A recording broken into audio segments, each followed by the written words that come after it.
Bladesmiths, welcome to the Forge. So let's cut to the chase. In this competition, we want you guys to put together a signature chopper. But when you're building your choppers, we want them to fall within the following parameters. Your blades need to measure between 13 and 15 inches. But we got a bit of a problem. You see, the only high carbon steel we have available is this.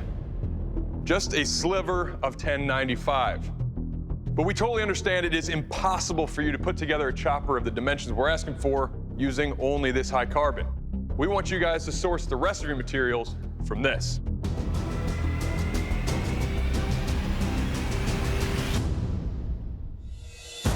Bladesmiths, what we have here is a pile of scrap steel. Some of it's usable mild and some of it is unusable cast iron.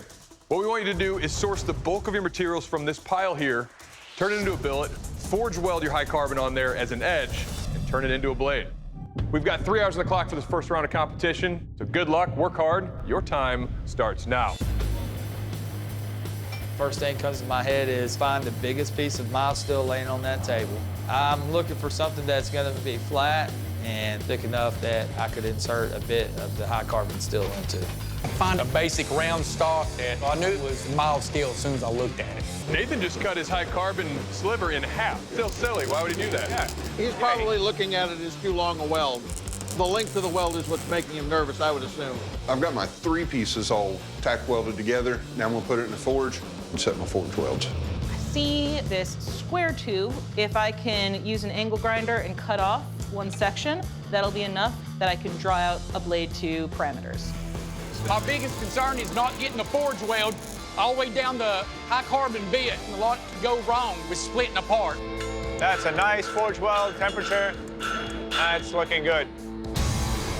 I'm trying to tap it in as gently as I can. I see it is just shearing off to the sides. I've got my weld set, so I'm gonna basically draw it out into a bar until I'm ready to forge the point. It's gonna be heavy, so I'm gonna forge it heavy because it's easier to remove the material than it is to put it back. I'm not real happy with the shape of my blade, but if I could get this thing quenched and hardened, I could work on the shape. Adam just quenched. Come straight out of the oil, and I head straight to the grinder because I wanted to see how much high carbon steel I had down toward the edge. I got my width. The forge welds look nice. I'm getting ready to quench. All right, Jason quenched. As soon as I pull it out, I see it's already starting to warp.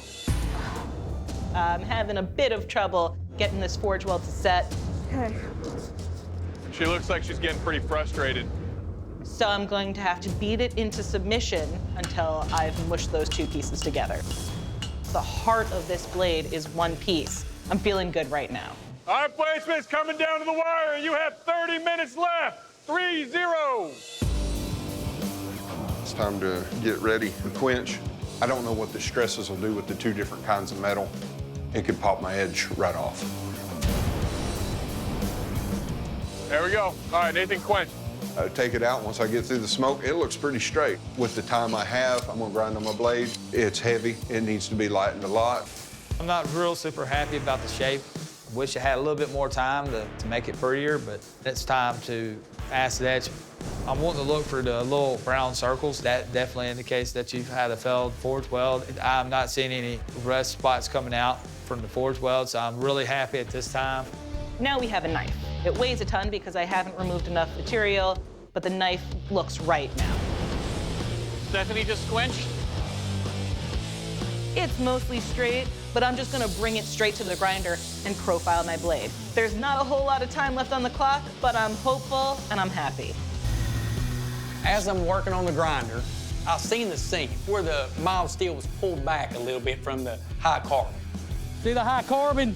I'm thinking I should go over there and MIG weld it to make sure there's no D-lanes. I look up at the clock. I don't have enough time to address it, but that could cost me. 5, 4, 3, 2, 1. Bladesmiths, turn off your tools, put down your blade. This round is over. All right, Bladesmiths, in the first 3 hours of this competition, all 4 of you were successfully able to take that high carbon steel and forge weld it onto your mild steel blades. You all have blades that meet our parameters, but the time has come for the judges to decide which 3 of you are going to be joining us in the second round of this competition. Stephanie, you're up first. You ready? Yes, sir. Please present your work. All right, Stephanie, you had a problem trying to put your hardenable steel on the edge, but you found a solution. Good on you. But you still have a delamination. If you move forward, you should address that so that in our test it doesn't open up anymore. Good job. All right, Nathan, you're up next. You ready? Yes, sir. Please present your work. All right, Nathan, the shape of your blade is really good, just a very classic chopping camp knife. The big issue I have with this knife is the weight. This is a very heavy blade still. A lot of this weight needs to come off of here. And combined with a big, heavy knife like this handle is on the smaller side. In general, it's a good-looking piece of steel. The welds are solid. Nice job. Thank you. All right, Jason, you're up next. Please present your work. Right off the bat, great shape, like, big hog splitter knife. The biggest thing I take issue with is there are a couple places where you've got sort of that deer lamb ridge line. I mean, down here I can get a fingernail in there. But as a chopper, it's a great shape. Good job. Thank you. All right, Adam, you're up next. Please present your work. All right, Adam, you've got an interesting shape going on here.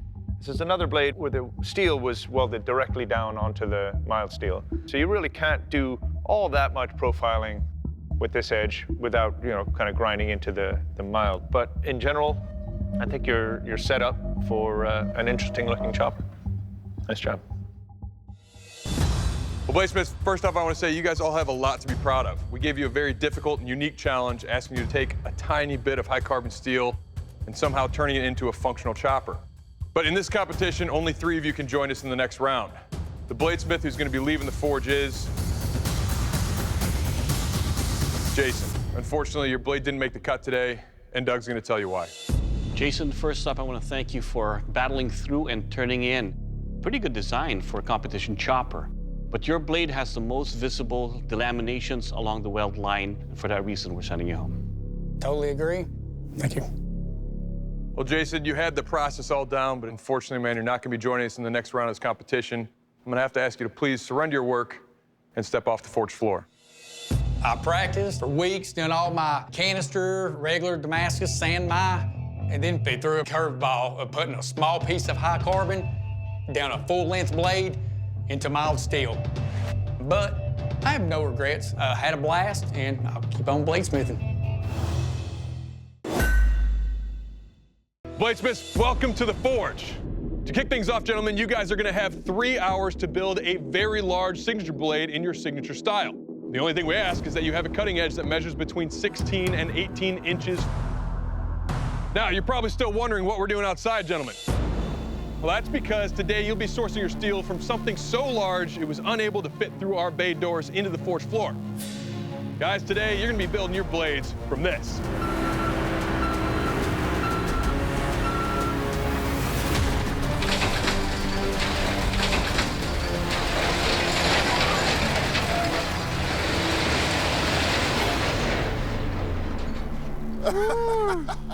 Yeah, buddy. All right, gentlemen, what you're looking at here is 5 tons of scrap metal. Some of it's steel, some of it's not. You're gonna have to take your time picking out your materials because that's where you're gonna be making your blades from. All right, gentlemen, you got a lot of work ahead of you. We will see you guys inside. So good luck because your time starts now. I can make something out of it. So I knew that at one time this thing spun, and if it spins, the tines have to be good steel because it's ripping up earth. James coming through the door, coming in hot. What do we got here? Oh, this looks like a tiller. What do you think that's made of? Not the best stuff. I got what I need. 5160. I feel like I got lucky. I find a spring off some kind of truck. I'm good. We got Jason coming in with looks like a coil spring. You're pretty much dialed in there. That coil spring is 5160. All right, last but not least, Robert's got a large drill bit and some chain. I felt like I might have a slight advantage being first inside, but cleaning up this steel right now is making me feel like I'm behind. Trying to get it clean so I don't put dirty steel in the can. This is a giant spring. It's kicking my butt. There's a reason that that piece of metal is in the scrapyard. It might have a flaw of some sort of crack throughout the metal that could be catastrophic for a blade. So first thing I know I need to do is start stripping them down. I know I'm way behind. These welders are much more powerful than anything I've ever used, so I'm trying not to burn a hole in the can. All right, guys, Robert is finally heating his billet. Holy smokes. He's got flames coming out the back of his canister like a freaking candle. I'm just freaking out. When powder burns out of the canister, then there's the possibility that inside there you're going to get voids because you're burning out the powder that's supposed to be packed in there. There's all kinds of inclusions in there. There's no decision at this point. It's dead, and I have to start over. No way. He's grabbing the giant drill bit. That seems like a lot of steel to move, though. It is. Working with strange metal that shouldn't be put into a shape and then figuring out how to do it, this is what I do. So I know I just have to straighten this thing out enough to get a flat piece. Hell yeah. Now that I have my steel mostly cleaned up and I'm kind of comfortable with it, what I want to do is clay back my knife. No James way. is going to do a clay coat. They use the clay to make a soft spine on your blade called a hamon. It's where the hardened edge is separated from the softer spine. Super good. It's time to go into the oil. I think I'm, like, gonna pray. James with a sword and the stone action, Quench. It's pretty damn straight. The thing's hard, it's a win. Whoa, we got a Quench. He's making really, really quick work out of this. And it seems to be hard all the way up and down. For the rest of the round, I'm gonna try and refine everything as far as I can with the blade. I gotta say, regardless of what happens here, I'm extremely proud of Robert here. Oh, yeah, man. Yeah, to see him take that huge drill bit, hammer it out into a knife shape. In less than half the time left. I can't believe it. It's looking like a knife, but I need to quench it. But I'm not sure what kind of steel this is, so I don't know how to heat treat it properly. Only once. Way too hot. You quench that blade at... Temperature of the sun. Yeah. It's straightish, and it's hard. I'm relieved. That will work. Jason, Quench. Nope. Oh, crap. There's a warp. A pretty significant warp. Oh, come on. I'm literally shaking, and I want to scream on the inside because I don't have enough time to fix the warp. Of course, I don't want to hand a warp blade into the judges. But if I move into the next round, I could fix this no problem. 5, 4, 3, 2, 1. Bladesmiths, turn off your machines, put down your tools. This round of the supersize competition is over. I feel good that I got this finished, but I feel like my chances are slim. It's definitely going to be the roughest one out there. All right, gentlemen, you guys just completed the first 3 hours of our supersize challenge, and guys, that was impressive. The time has come for the first critique, followed by an elimination. So, Robert, you're up first. You ready? Yep. Please present your work. All right, Robert. First up, with an hour to go, this is what you turned in. That's impressive. But there's a lot of steel that you have here. But good job for not giving up, and I like where you're going with this. All right, up next, we got James. You ready? Yes. All right, please present your work. Hi, James. That's a cool looking blade. But the big thing about your blade, though, is that it's really thick. But in all, I think you're on your way here. Just put this thing on a diet and get a lot of this meat out here. David, you're up. You ready? I am. Please present your work. All right, David. You sure have skills. That is beautiful all the way through. To put an integral bolster there, the handle construction, even the way you tapered it. Moving forward, I love where you're going with this already, so I'd really like to be able to make sure that that handle stays comfortable with the way you have your blade, but Nicely done. Thank you. All right, Jason, last but not least, you ready? Yes, sir. Please present your work. All right, Jason. I think you made a really good choice in the steel you chose. But there's a warp and a twist to the blade. But what's killing me is it's just the straight bar. There's no refinement, there's no shape to it. So if you move into the second round, defining this blade is the important thing. Thank you, sir. Well, gentlemen, these supersized competitions are built to be tough. But in this competition, only 3 of you can join us in round 2. And after discussion, our judges did make a final decision. The bladesmith leaving the forge is Jason. Unfortunately, your blade did not make the cut, and Ben's going to tell you why. Well, Jason, the combination of the shape of your blade, warps, and twists add up to be more problems than those of your competitors. It's for that reason we're letting you go. Well, Jason, it was a monumental task, but unfortunately, at this point in time, I'm going to have to ask you to please surrender your work and step off the forge floor. So I'm really proud of the work I've done, and I would do it again.